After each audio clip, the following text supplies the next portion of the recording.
Já, ég var, já, þetta fyrir þér. Ertu búin að...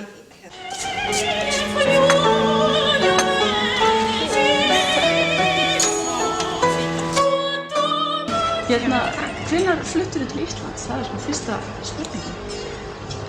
Já, ég flutti til Íslands 2003. Í oktober, 30. oktober. Varstu fljótan á íslensku?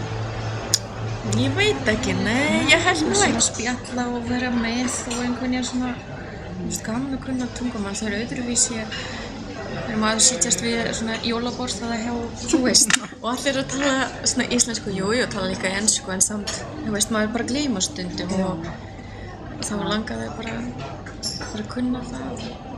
Já, þetta bara kom einhvern veginn bara sjálf, sko, svo byrja maður að kenna söng og píanó og... Ísland?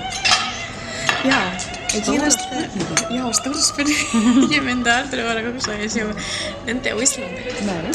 Nei, ég kom inn í óperahúsi í Kíev þegar ég var ég fór til Spáni með eins og túlkun fyrir svona 100 manna hóp af krökkum sem eru svolítið veikir. Það eru svona búinir hérna. Ég og aðeins fyrir svolítið þýða og það var mjög skemmtilega sko líka, svona öðruvísi reynslu.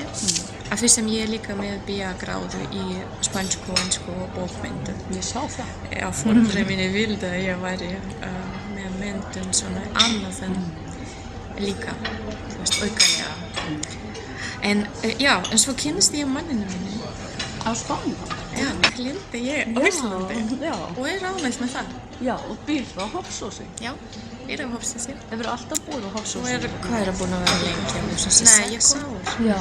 Þetta er 7 ár. Já, 7 ár. Já. Góður tími. Já, svona, já. Búin að ég kom inn í nám, Listaháskólans. Já. Ertu í fjarnámi þá? Nei, ég sem sagt hérna er svona, já, þetta er staðnám, sko. Þetta heitir Master of Music. Já. Og það er rosalega mikla menntun. Foreldrar hafa sagt að þú yrðir að gera þetta. Já. Þetta var svolítið svona hörgur disciplín, sko. Já, ég trúi því. Eru þau líka menntuð? Já, mamma er prófessor, sko. Hún er aðstoðarrektor í háskólanum. Já. Og pappa mín er lögfræðingur. Þú hefur þennan bakgrunn að lág kannski bara beint við að fara í nám sjálf. Jú. Þú veist hvað? Já. En það er eitt sem ég langar að spyrja sem tengist tónlistin ekki neitt. Það er bara að þú nefndir Tjernobyl. Já. Það var 86. Og þú ert 2 árum eldri en ég, sýndist mér, þannig að þú ert fædd 79 og 7 ára. Já. Manstu eftir þessu? Nei. Ekki neitt? Það er alltaf þegar bara, þú veist, var kynnt og svoleiðis, en það sést að það sé ansi margir sem eru veikir og þú veist, fá svona krabbamein og hvað sem maður kannast. Það stóð sko að þetta væri ferðamannastaður sem aukinn áhuga væri fyrir. Fólk, það þyrfti að vera svona sérstaklega búningur og svona. Já, sko, jú. Ég held þú getur sko farið þar í svona skoðunarferð, en mér finnst það ég aldrei fór þangað sko. Þú aldrei komið á? Nei, okay. Ég veit ekki, einhverju maður bara hrættur sko. Þetta er ótrúlega sko sem, ég veit ekki, ég er svolítið langar ekki að sjá þetta.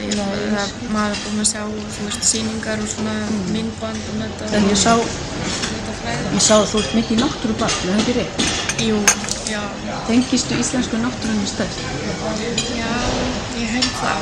Það er æðislegt náttúra. Og ég er rosa mikið líka fyrir sjó. Mér finnst sjóurinn er einhvern veginn rosalega afgriðan. Sem útlendingur, þú ert náttúrulega Íslendingur núna, en að koma hingað og aðlagast og svona, hvernig hefurðu fundið fyrir einhverjum fordómum eða eitthvað svona? Já, þetta er svona eins og í öðrum löndum, þú veist, fólk er alltaf, eins og til dæmis þegar koma útlendingar til Úkraínu þá líka úkraínsk fólk hefur nokkra fordóma og svoleiðis, en þau eru koma eitthvað gott og þá maður svona meira opið og ég man sko eitt umræðu þegar mínir vinir voru að tala að einhverja útlingar gerðu eitthvað svona og samt ég var að segja, býttu ég útlingur líka? Svo nei, jú, en það svona sem maður já, þetta svona kannski bara partur bara lífinu, en líka hvernig maður tekur það sko, það alltaf góða hluti og vonda hluti, þú veist, og bara hvernig sjálfur, þú veist sko. Já, kannski bara hérna rugglast ég hérna á flettingunni og fyrir allt í stein.